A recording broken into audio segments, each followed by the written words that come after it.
Incredible. This is called The Voice. It's an add-on device for the Odyssey 2. In this quick and to-the-point video, I'm going to show you what it does, including how it affects certain games, and at the end, I'm going to tear it down and see what's inside. For those who don't know, the Odyssey 2 was a cartridge-based game system made by Magnavox, and it was one of the early competitors to the Atari 2600 during the late 70s and early 80s. This voice module came out in 1982.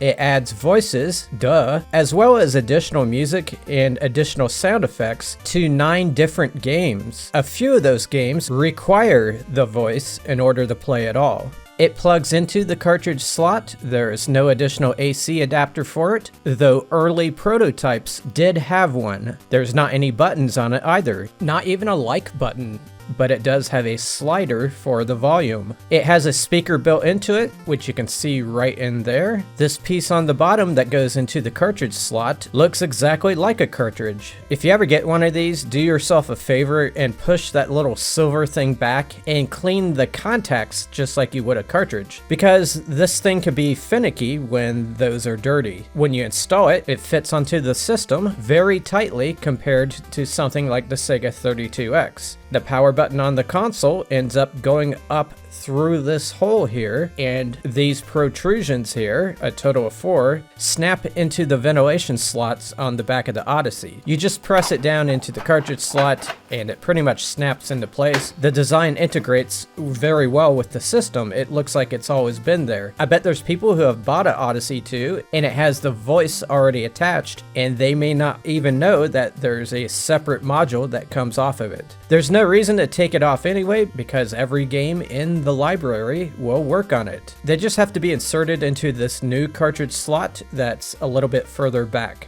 And now for the fun part. I'm going to demonstrate what this does within the games themselves. I have on hand 7 of the 9 retail games that utilize its capabilities. One of them is what I would consider the main one and could easily be a whole video in itself. We'll save that one for last. I don't own any homebrew games. From what I read, some of them do use the voice. Now, to capture this footage, I ended up pointing my camera right at the screen, so I apologize for any flicker you're about to see. First, let's check out Casey's Crazy Chase.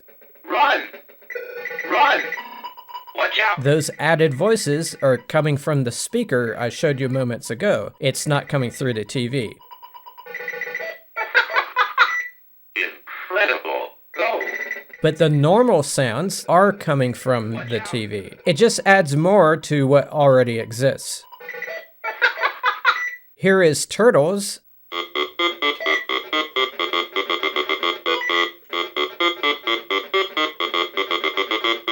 And as you can hear, the voice is actually adding music to it. And there's a second tune as well. It's pretty cool.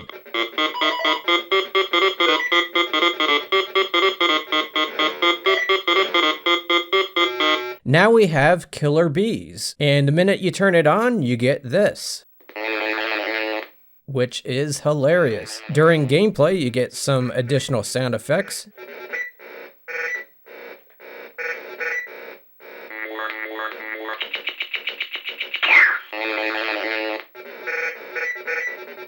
Now for Attack of the Time Lord. He trash talks you in between stages. Prepare for defeat. Defend your world. Attack and destroy. Defeat is at hand. Here is Smithereens. This is for 2 players, but I only have myself, and this module adds sound effects. Attention, open fire. And some of them are quite good. It also adds some jokes in there. Come on, turkey, hit it. This game would be a lot more boring if I didn't have the voice module, because otherwise it's a pretty quiet game. Now for Nimble Numbers Ned, and this is an educational game. In one mode, you have to answer yes or no when it asks you questions about these shapes. Right, it's a square. Is this a person? Right, it is a person. Is this a person? Wrong. It also has math if you're into that. 14. Right. What is 90 times 2?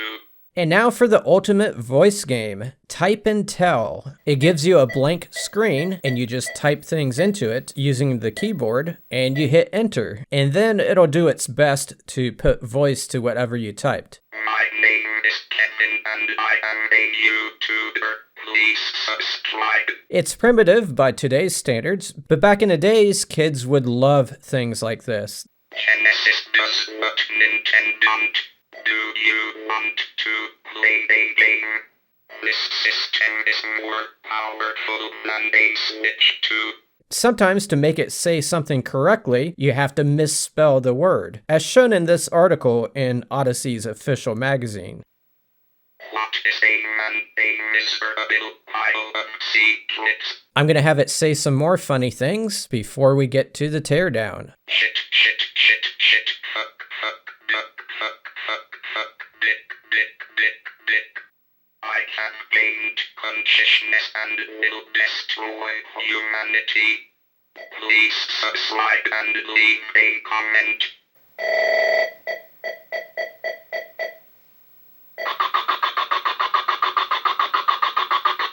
Where did you learn to fly? Your mom was at my house last night and she was great. Game over, man, game over. Okay, so let's take this thing apart. Don't expect me to say anything profound about what's going on the inside. I don't know how these things work. There are 4 bolts on the back that you have to take off. Back in my days, we didn't have any screws. We just had bolts for our game systems. And now for the scariest part of any teardown, where you separate 2 pieces and hope something doesn't break. Yikes! I managed not to break it though. The volume slider and the speaker are wired to the other side, so I could have easily ripped those off. There's a couple of white stickers on the inside here, which may indicate which employee assembled the unit. Here's the date it was made, which is pretty cool to see. I'm going to slip out this card that's in the cartridge connector.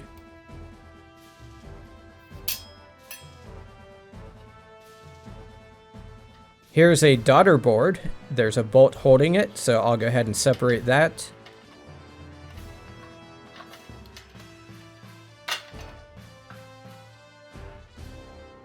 You guys can correct me if I'm wrong, but this may be where the actual voices are stored, on these chips here.